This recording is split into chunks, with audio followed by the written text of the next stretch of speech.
இன்றைக்கி எபிசோட் ஸ்டார்டிங்கே வந்து நல்ல ஒரு ஃபயர் மெட்டீரியலாக இருந்துச்சு. நம்ம ப்ரோமோலே பார்த்தோம் இந்த மாதிரி வந்து என்ன மாதிரி இந்த எபிசோடு போகுது, பரவாயில்ல இதெல்லாம் கேட்குறாங்களே அப்படின்னு சொல்லிட்டு.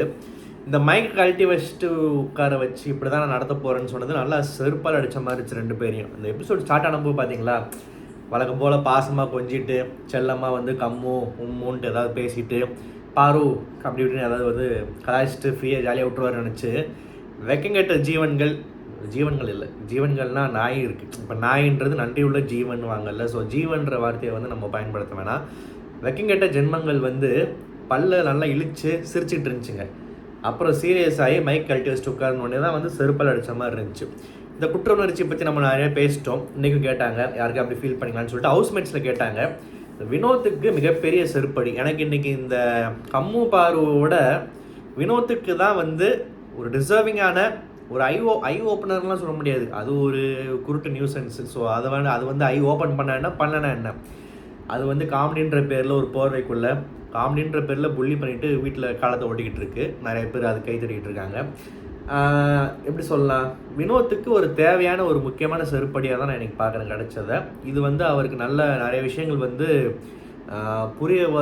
புரிய வரும்னு நினைக்கிறேன். புரிஞ்சாலும் மாற்றங்கள் இருக்கா, உடனே நான் மாற்றிக்கணும்னு சொன்னப்போ உடனே திருந்தாலும் எவனும் பார்த்ததுன்னு சொல்லிட்டு நல்லா நெத்தியில் அடித்த மாதிரி ஒரு விஷயம் சொன்னார். ஸோ அப்படி தான் நான் பார்க்குறேன்.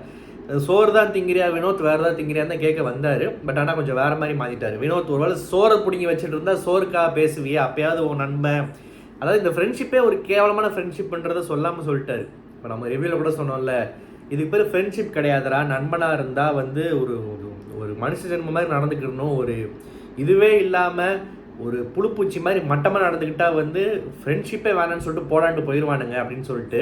ஸோ அதை வந்து நல்லா சொல்லி காமிச்சார். அண்ட் இந்த எல்லாருமே சொன்னாங்கல்ல, குற்ற உணர்ச்சின்றது யாருக்கா தெரிஞ்ச எல்லாருமே அவங்கவுங்க வெர்ஷன் சொன்னாங்க. நான் சொன்ன மாதிரி தான், குற்ற உணர்ச்சின்றதை காட்டினாலும் சரி காட்டாட்டியும் சரி அதே தப்பை திரும்ப பண்ணிச்சுங்கல்ல. அப்போது அந்த விஜய் சேதுபதி ஒரு பாயிண்ட் சூப்பராக சொன்னார். ஆக்சுவலாக இன்றைக்கி இந்த சண்டை இந்த கெமி கூட உருண்டு பிறண்டு அப்போலாம் டிஸ்டர்ப் பண்ண அந்த மைக்கு பாவம் ஜாகிங் போகிறப்போ வாக்கிங் போகிறப்போ டிஸ்டர்ப் பண்ணிடுச்சுன்னு சொல்லிட்டு. அண்டு இந்த திவ்யா கூட நடந்த சண்டையை பற்றியும் பேசினாங்க. ஸ்ட்ராங்காக தான் கொண்டு போனாங்க. சாட்சின்ற அந்த 3 டம்மி பீஸ் இருந்துச்சுல, அமித், ரம்யா, சாண்ட்ரா, இவங்களாம் நல்லா நாக்கப்படுங்கிற மாதிரி கேள்வி கேட்டார். முக்கியமாக சாண்ட்ராவெல்லாம் ஏமா சாண்ட்ரா வந்து விஷ கிருமின்றது நிறைய விஷயத்தில் அப்பப்போ வந்து மணிக்கு ஒரு முறை நிரூபித்து கொண்டே இருக்கிறான்ற மாதிரி தான் இருக்குது. இருந்தாலும் பிரஜினா இருந்தால் விட்டுருப்பியா, சரி திவ்யாவே இருக்கட்டுமே ஒரு பகையாக இருந்தால் எனக்கு கேட்காம விட்டுருப்பியா அப்படின்னு சொல்லிட்டு நல்லா கேட்டார். அமித் பாவம் ஒரு டம்மி பீஸாக தான் நான் இன்றைக்கி பார்த்தேன். அவர் மேலே தப்பு இருக்குது, ஒரு சேஃப் கேமுன்னு சொல்லலாம். இல்லாட்டி அவரால் வந்து சில பேரால் வந்து ஈடு கொடுக்க முடியாது. இப்போ கமருதீன் மாதிரி ஒரு சாக்கடை இருக்குன்றப்போ நம்ம வந்து வெள்ளை சட்டை போட்டிருக்கோன்னு நகர்ந்து போயிட்டார் போல். பட் நகர்ந்து போவியா, அப்படி உன் வேலை தலை வேலை, நீ தானே சாக்கடையில் இறங்கி அதை மிதித்து சுத்தப்படுத்தி அப்படின்னு பண்ணணும்னு சொல்லிட்டு அவர் கேள்வி கேட்டாங்க.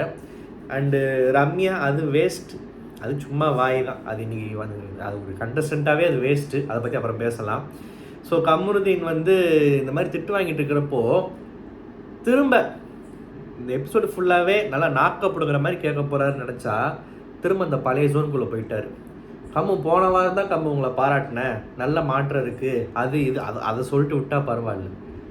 அவர்கிட்ட என்கிட்ட வந்து நிறைய பேர் கமருதீனை பிடிக்குன்னு சொல்கிறாங்க தெரியுமா அப்படின்னு. நான் என்ன சொல்கிறேன், இந்த கமருதீனை கூட விட்டுருவோம். விஜய் சேதுபதி கிட்ட போய் எனக்கு கமருதீனை பிடிக்கும்னு சில பேர் சொல்கிறாருல்ல, அந்த சில பேர் தயவு செஞ்சு யாருன்னு சொன்னீங்கன்னா இந்த வட சென்னையில் வர டைலாக் மாதிரி தான், அண்ணனை குத்துனது யாருன்னு சொல்லுங்கள், காம்ப்ரமைஸை வாங்கிக்கலாம் அப்படின்ற மாதிரி. அவனை இந்த கமருதீனெல்லாம் பிடிக்கும்னு சொன்னதுங்க எந்த மூதேவியாக இருந்தாலும் சரி, எந்த முட்டாளாக இருந்தாலும் சரி, எப்படிப்பட்ட ஆளாக இருந்தாலும் சரி, அவங்களாம் யாருன்னு சொல்லுங்கள், கொஞ்சம் தேடி பார்த்து மூஞ்சியில் காயை துப்பலாம். ஓகே, அவன் என்னடா டேஸ்ட் உனக்குன்ற மாதிரி, பெண்ணாக இருக்கட்டும் ஆணாக இருக்கட்டும் பாரபட்சம் இல்லாமல் துப்பிக்கிடலாம், சரியா? ஏன்னா இதெல்லாம் சொல்கிறப்போ வந்து உலகத்தில் இருக்கிற எவ்வளோ கேவலமான அசிங்கமாக இருந்தாலுமே அந்த அசிங்கத்தையும் பிடிச்சவன் எவனாவது ஒரு பேரை இருக்க தான் செய்வான். அது மாதிரி கமருதீனையும் சில பேருக்கு பிடிக்குன்றது நான் வந்து ஒத்துக்கிறேன். ஓகே, இட்ஸ் ஓகே, இருந்துட்டு போகுது. ஆனால் இப்படிப்பட்ட ஒரு மட்டமான ஒரு கேவலவாதியாக ஒரு முன்னாடி நின்று ஒரு தப்பு பண்ணி நம்ம வச்சு கேள்வி கேட்டுருக்கிறப்போ அங்கே போய் அவங்ககிட்ட வந்து கொஞ்சிற மாதிரி, எத்தனை பேர் உங்களுக்கு பிடிக்கும்னு சொல்லியிருக்காங்க தெரியுமா, நீங்கள் அப்படி தெரியுமா இப்படி தெரியுமா, உங்களுக்கு இங்கே பெண் ரசிகர்கள்லாம் கத்துறாங்க தெரியுமா, இதெல்லாம் தேவையா? அப்படி என்ன ஒருவேளை இப்போ தான் இந்த விஜய் டிவி ப்ராடக்ட்ன்றது நான் முதல் முறையாக இந்த வார்த்தையை பயன்படுத்தணும்னு நினைக்கிறேன் இந்த சீசன். இந்த விஜய் டிவி ப்ராடக்ட்டு காப்பாற்றுறாங்க இப்படிலாம் சொல்லுவாங்களே, ஒருவேளை இதுதானே அது?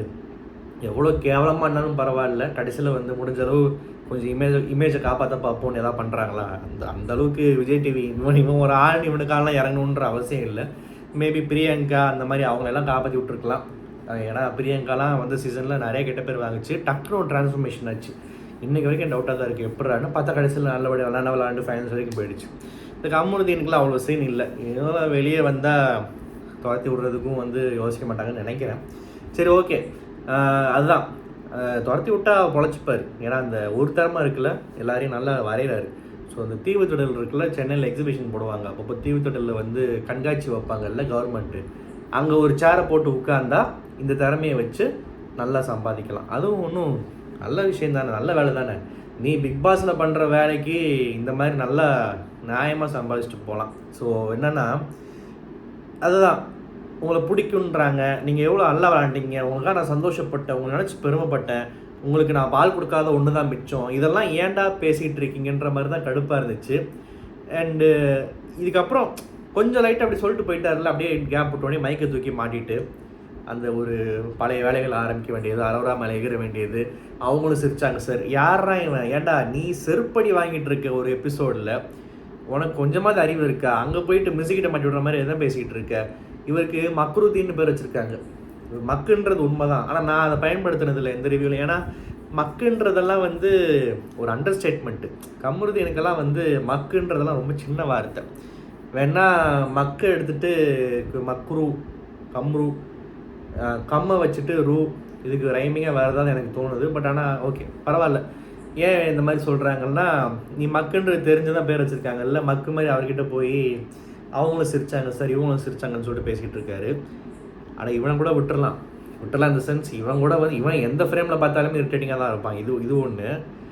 இன்னொன்று இருக்கும், அப்படியே இந்த ஹவுஸ்மேட்ஸ் எல்லாம் வந்து முட்டாக்கு மாதிரியும், உலகத்திலேயே தான் புத்திசாலி மாதிரியும் ஒன்று உட்காந்துட்டு குள்ளமாக உட்காந்து ரியாக்ஷன் கொடுத்துக்கிட்டு இருக்கோம் எல்லாத்துக்கும். யார்? பார்வதி தான்.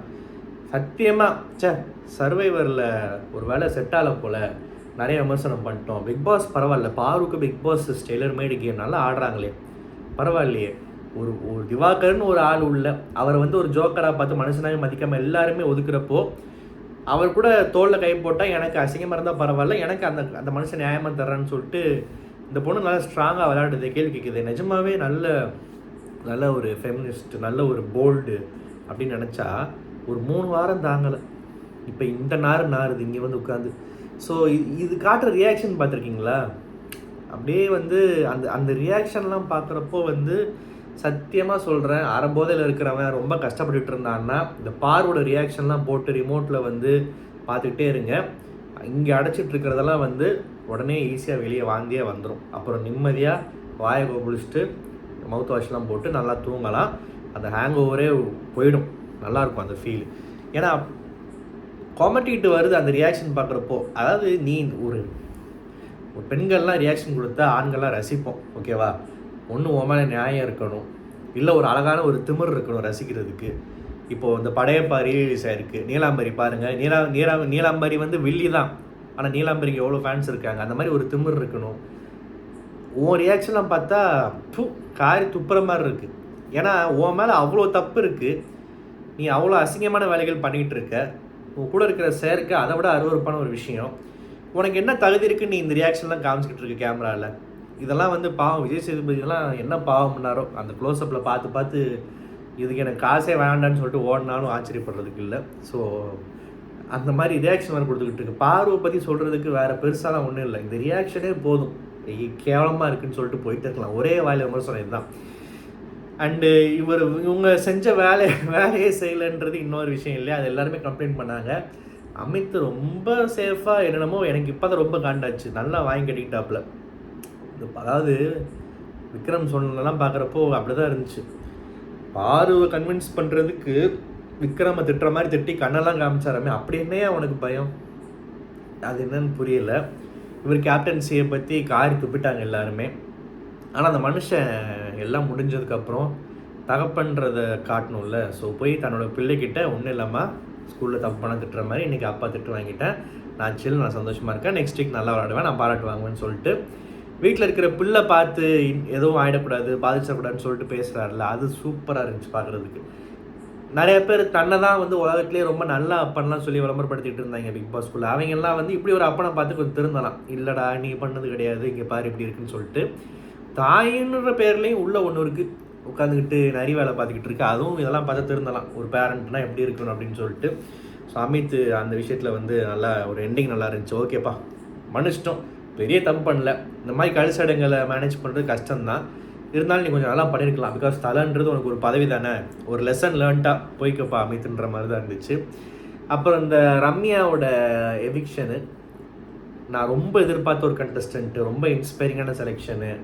அவங்க வந்து லைஃப்பில் வந்து பிறந்து வளர்ந்து ஒரு பெரிய கட்டுரை எழுதியிருந்தாங்க ஃபேஸ்புக்கில். அதாவது விஜய் சேதுபதி திட்டி, அதாவது ஒரு அனாத ஆசிரமத்தில் வளர்ந்து அப்பா அம்மா இல்லாமல், எந்த ஒரு படிப்பறிவு எந்த ஒரு இதுவும் இல்லாமல், லைஃப்பில் ஒருத்தர் நம்பி ஏமாந்து கஷ்டப்பட்டு முட்டி மோதி இந்த இடத்துக்கு வந்து உட்காந்துருக்கு.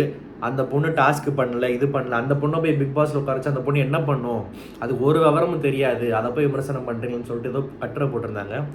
இதில் வந்து பாதி உண்மை தான். ஆனால் அந்த பொண்ணை போய் பிக் பாஸ் விட்டால் அது என்ன பண்ணுன்றதெல்லாம் ஏற்றுக்க முடியாது.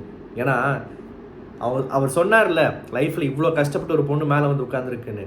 அந்த கஷ்டம்லாம், அந்த கஷ்டத்துக்கு உண்டான பலன் என்னது? விஜய் டிவியில் பிக் பாஸ்ன்ற ஷோவில் விஜய் சேதுபதி மாதிரி ஒரு ஆக்டர் ஹோஸ்ட் பண்ணுற இடத்துல அங்கே போய் ஒரு பொண்ணை உட்கார வச்சு அழகு பார்க்குறாங்கல்ல, அதுதான் அந்த பலன். அந்த பலன் அங்கே உட்காந்துருக்கிறப்போ தன்னுடைய திறமையாக இருக்கட்டும், கேரக்டராக இருக்கட்டும், வாயாக இருக்கட்டும், என்னவாக இருக்கட்டும், வாயின்றது மிகப்பெரிய வெப்பன். இப்போ நான்லாம் நம்மெல்லாம் இல்லையா, வாயின்றது வந்து மிகப்பெரிய வெப்பன். பர்சனலி ப்ரொஃபஷ்னலி லைஃப்பில் இருக்கிற எல்லா கான்ஃப்ளிக்ஸில் என்ன பிரச்சனை இருந்தாலுமே நம்மளை வந்து காப்பாற்றுற மிகப்பெரிய ஒரு விஷயம், ஒரு கருவினா அது வாய் தான். அந்த வாய் எனக்கு வெளியே நல்லா இருக்குது, இங்கே நான் வந்து சபரி என் அண்ணனை தத்தெடுத்துக்கிட்டு நான் அவன் பின்னாடியே வந்து ரயில் வண்டி ஓட்டிக்கிட்டு இருக்கேன்னா காரி துப்பிட மாட்டாங்களா? உண்மையாகவே ரம்யாவுக்கு நான் ரொம்ப வந்து பிடிச்சி, இந்த பொண்ணு நல்லா விளையாடணும், இந்த பொண்ணுக்கு நல்ல லைஃப் அப்படின்னு ஆசைப்பட்ட ஒரு கண்டஸ்டன்ட் வந்து அதை ஒன்றுமே இல்லாமல் டம்மியாக வேஸ்ட் பண்ணி எல்லாருமே இது எப்படா வெளியே போகுதுன்னு சொல்லிட்டு கடைசியில் ஒரு வழியாக தேஞ்ச கடை மாதிரி இருந்து சீட்டு தேய்ச்சிட்டு போயிடுச்சுன்றப்போ வருத்தமாக இருக்குது, கோவமாக இருக்குது.